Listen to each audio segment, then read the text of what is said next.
tollee fayyadamaa jirru Waaqayyoon hin kadhanna. Gooftaa keenya Yesuus Kiristoos maqaan kee ulfaatu guyyaa kana kan nuuf laatte bara kana kan nuuf laatte iddoo kana kan nuuf laatte nagaa amma nagaa fuura nagaa fuunii nagaa jireenya kan nuuf laatte maqaan kee ulfaatu galanni bara bara maqaa keedhaaf haa ta'u. Ammas yaa Waaqayyo gooftaa warra sirraa bara waan nu gooteef warra dubbii kee dhagaan warra dubbii kee dubbatan warra hafuurri kee ayyaanni kee keessa isaaniitti dubbatu waan nu gooteef si haa galatu maqaan kee ulfaatu.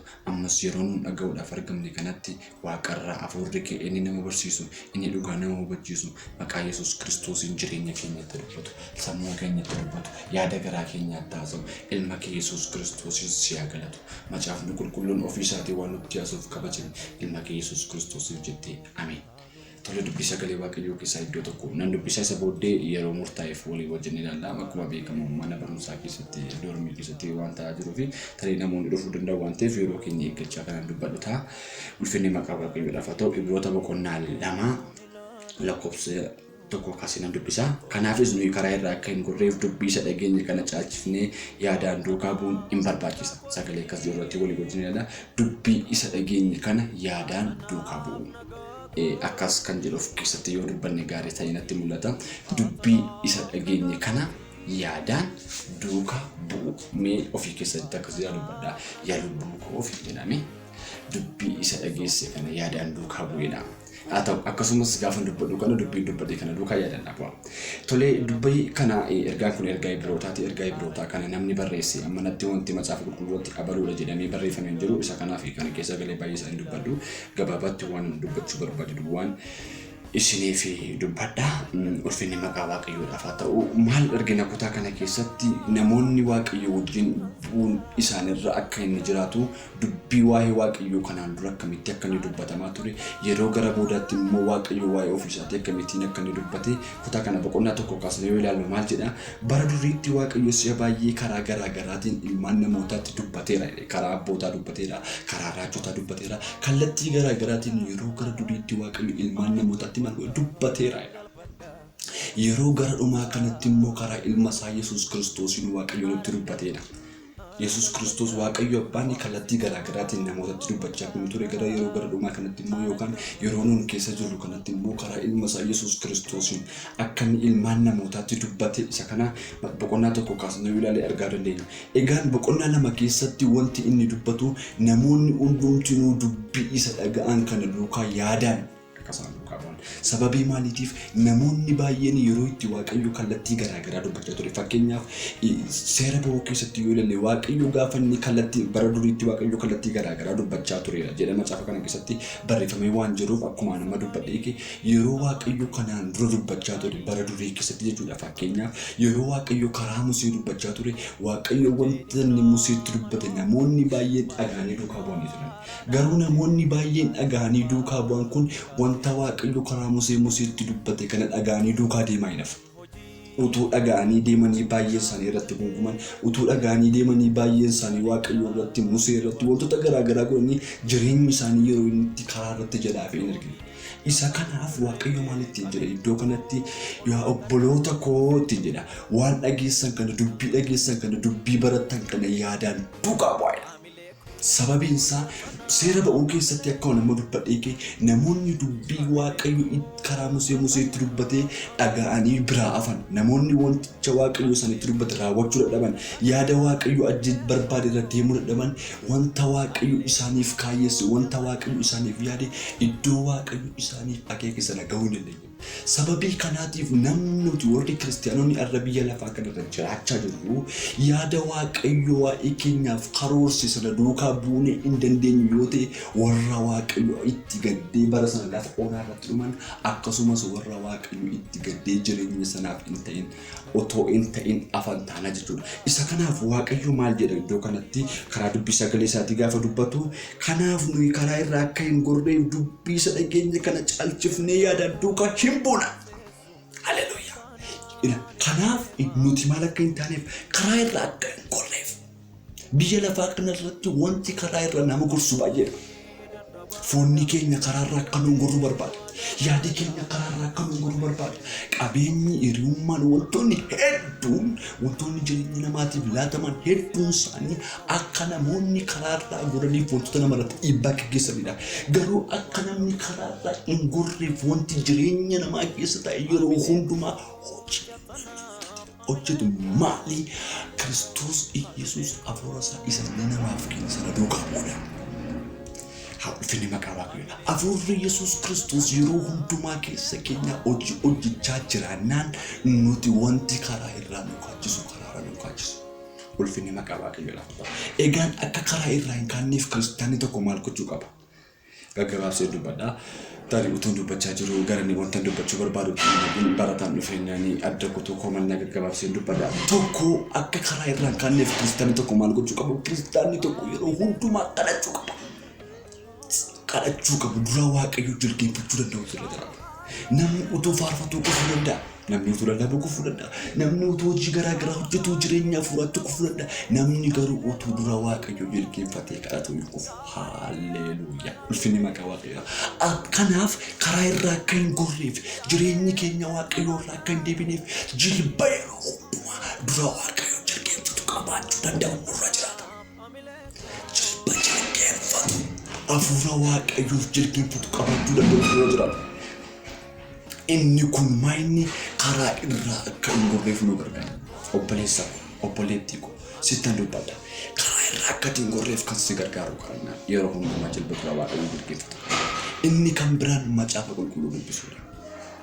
Hiriyoonni koo Ortodoksii keessa jirtan akkasiin dhaggeeffatan abdii guddaan isinirraa qaba. Namoonni kan biraas illee akkasiin dhaggeeffatanii amantaan isinirraa qaba. Ergaa koo yeroo baay'eedha. Ammas ergaa koo ta'e kan isinii dhufu jaalladheen jira. Inni kun kan inni itti nu gargaaru karaa irraa akka hin gorreef yeroo hundumaa kadhachuu, yeroo hundumaa macaafa qulqulluu dubbisuu. Namni macaafa qulqulluu dubbisu yeroo hundumaatti yaada Waaqayyoo hubachaa deema. Yaadni Waaqayyoo, dhoksaan Waaqayyoo, sagaleen Waaqayyoo kan inni namaaf ifu, kan inni namaaf mul'atu karaa macaafa qulqulluudha. Haleluuyaa. Namoonni kitaabota jajjaboo addunyaa kana dubbisan yaada beektotaa hubachuu danda'u. Namoonni kitaabolee garaagaraa dubbisan yaada namoota kitaaba sana barreessan hubachuu danda'u. Namoonni macaafa qulqulluu wajjin hidhata qabaatan yaada Kiristoos beeku. Haleluuyaa. Ulfinni maqaa Waaqayyoo. Maal jedha macaafni qulqulluun? Eenyutu yaada Waaqayyoo hubachuu danda'a jedha. Nuti garuu yaada Kiristoos hin qabnedha. Haleluuyaa. But we have the mind of Jesus Christ. Nuti yaada Kiristoos hin qabnedha. Sababiin isaa maaliif? Hafuurri qulqulluu waan keessa keenya jiruuf, hafuurri qulqulluu keessa keenya jiru gara wangeelaatti waan nu erguuf, macaafni qulqulluun gara kadhannaatti waan nu erguuf, yeroo hundumaa hafuurri qulqulluu waan keessa keenya buluuf, nuuni yeroo hundumaatti yaada Waaqayyoo keessa gaafa jiraannu, nuuni yaada Kiristoos hin qabna. Yaada namni qoree bira gahuu hin dandeenye tokko bira gahuu warri danda'an warra yaada Kiristoos qaban. Ulfinni bara bara maqaa Waaqayyoodhaaf haa ta'u. Haleluuyaa. Maqaan Waaqayyoo ulfaata. Egaan karaa irraa goruu ooluudhaaf kiristaanni tokko wantoota inni gochuu danda'u irra jiraatu murteessoo warroota kana mana kadhachuu. Ulfinni maqaa Waaqayyoodhaaf haa ta'u. Sababiin isaa wantoonni dhugaa fakkaatan garuu dhugaa hin taane. Wantoonni gaarii fakkaatan garuu gaarii irraa baay'ee fagoo jireenya namaa karaa irraa maqsan baay'eedha. Yeroo itti Museen mana Fara'oon naqee ulee isaa lafa buusee jennaan bofate warroonni milikkita godhan kana gochuu danda'an. Arras akka nuyi Waaqayyoo irraa galagalannuuf milikkitni sobaa dhugaa fakkaatu nurraa karaa irraa nu kaachisuudhaaf gara keenya dhufuu danda'a. Isa kanaaf garuu kan nu gargaaru karaa irraa akka hin gorreef yeroo hundumaa waa'ee Waaqayyoo sagalee isaa hubachuudha. Maqaa Gooftaa Iyyasuus Kiristoosiin jireenya keessaniif kadhadheera. Humna Waaqayyo isa jiraataatiin karaa irraa akkasiin hin gorreef kan isin gargaaru humnaaf ayyaanni kadhannaan Waaqayyo biraa jireenya keessanitti haguuta. Haleluuyaa. Jireenya keessanitti haguuta. Egaan karaa irraa akka hin gorreef isa kana godhaa. Ulfinni maqaa Waaqayyoodhaaf haa ta'u. Dubbii isa dhageenye kana caalchisnee duukaa buutu nu barbaachisa. Dubbii waa'ee Kiristoos isa dhageenye. Dubbii waa'ee Waaqayyo isa dhageenye. Jabeessinee duukaa buutu nu barbaachisa. Jabeessitee duukaa buute jirta. Yeroo amma jiraachaa jirtu kanatti maal duukaa jabeessitee bu'aa jirta? Baay'een waa'ee siyaasaa duukaa bu'aa jira. Baay'ee waa'ee ammayyummaa duukaa bu'aa jira. baay'een gammachuu irraa duukaa bu'aa jira. Ati maal duukaa buutee jirta? Kiristoos duukaa buutee jirta? Waaqayyoon duukaa buutee jirta? Ammallee Waaqayyo harka isaa bal'isee si waama akka isa duukaa buutu barbaada. Anaan dastaa na waama Hafuurri Waaqayyo. Siin obboleessa koo obboleettii koo maqaa kee si waama Hafuurri Waaqayyo. Harki Waaqayyo waa'ee kee banamee jira. Inni jaalala, inni ho'a qabeessa, inni si waama akkati isa duukaa buutu, isa duukaa buute akkati jireenya argattu, isa duukaa buute akkati ol baatu, isa duukaa buute akkati bara baraan jiraattuuf Kiristoos irra si waama. Kottu gaabbii duukaan bu'ini, kottu gadda duukaan bu'ini, kottu leeyyoo duukaan bu'ini, kottu qaanii duukaan bu'ini, kottu waan dhuma keef jireenya hin taane duukaan bu'ini. Kiristoos Iyesuus na duukaa bu'i jireenya siif laadhaa jedha. Kiristoos Iyesuus na duukaa bu'i ulfina siif ta'a jedha. Kiristoos Iyesuus na duukaa bu'i waan hundaa siif ta'a jedha. Kiristoos Iyesuus na duukaa bu'i waan gaaffii sitti ta'in jireenya keerra lafaan dha'a jedha. Kiristoos Iyesuus na duukaa bu'i wanta sitti ulfaate sirraa lafaan dha'a jedha. Kiristoos Iyesuus na duukaa bu'i waan si rakkisin akka hin jirre godha jedha. Kiristoos Iyesuus na duukaa bu'i waan gaaffii sitti ta'eef anatu deebi'a jedha. Haleluuyaa. Haleluuyaa. Ulfinni bara bara Yesuusiif haa ta'u. Dhiisa waan duukaa buutanii jirtan, waan galma isiniin hin geenye, waan humna isiniif hin taanetti humna keessan hin baasina, waan jireenya isiniif hin taanetti jireenya keessan hin balleessina. Waaqayyo inni jireenya keessiif ta'u yaada kee guutuutiin na duukaa ta'e, ani yaada kee irratti hojii haaraa hojjedha jedha. Jireenya kee guutuutiin na wajjin ta'e, ani jireenya kee keessatti piroojeektii haaraa uuma jedha. Qalbii kee guutuutiin na wajjin ta'e, ani qalbii kee keessatti galma haaraa ijaaradha. Haleluuyaa. Ulfinni bara baraa maqaa kee dhaafatu. Kanaaf Kiristoos Iyesuus walakkaa yaada keenya miti, walakkaa harka keenya. Wanta yaada keenya fuudhee deemaa jiru harkaa qabee nu baasu Kiristoos maqaan salphatu. Mee deekaa gabaabaatiif isiniin kadhadhaa, isinis kadhadhaa. Ulfinni bara baraa siif haa ta'u, galanni bara baraa siif haa ta'u, kabaji bara baraa siif haa ta'u. Amma maqaa Gooftaa Yesuus Kiristoosiitiin namoota beekan, namoota hin beekne, namoota akka carraa dhufanii yaa Waaqayyo Gooftaa dubbii lallabaa kadhannaa kan dhaggeeffatan ilaa jireenya isaanii irratti hojii tokko akka hojjettu, waan yaada isaanii karaarraa kaachisuudhaaf, waan qalbii isaanii karaarraa kaachisuudhaaf itti adeemaa jiru, itti lo'aa jiru. Maqaa Gooftaa Yesuus Kiristoosiitiin gammachuu fakkaatee, gadda fakkaatee, qabeenya fakkaatee, deega fakkaatee isaan miidhuudhaaf isaanitti kan adeemaa jiru humna maqaa Yesuusiitiin irraa arguuti. Humna maqaa Yesuusiitiin irraa arguuti. Ilaa fuula isaanii irraa waan hamaa daangesseera. Jireenya isaanii irraa waan hamaa daangesseera. Namummaa isaanii irraa waan hamaa daangesseera. Hafuurri kee nagaa namaaf laata. Boqonnaadha, nagaadha, aara galfiidhaati jireenya. Inni jireenya isaaniitti ooriyu maqaa Yesuus Kiristoosiitiin haa qabamu. Maqaa Yesuusiitiin haa qabamu. Maqaa Yesuusiitiin haa qabamu. Sagalee dhagaan kanaan fayyan. Sagalee dhagaan kanaan geeddaraman. Sagalee dhagaan kanaan humna argatan. Sagalee dhagaan kanaan nama haaraa ta'an. Sagalee dhagaan kanaan jireenyi isaanii jabaatu. Sagalee dhagaan kanaan iddoo wallanan itti hawwatan. Sagalee dhagaan kanaan maqaa Yesuus Kiristoosiitiin hafuurri kee waan haaraa tokko laphee isaanii keessa ta'amu.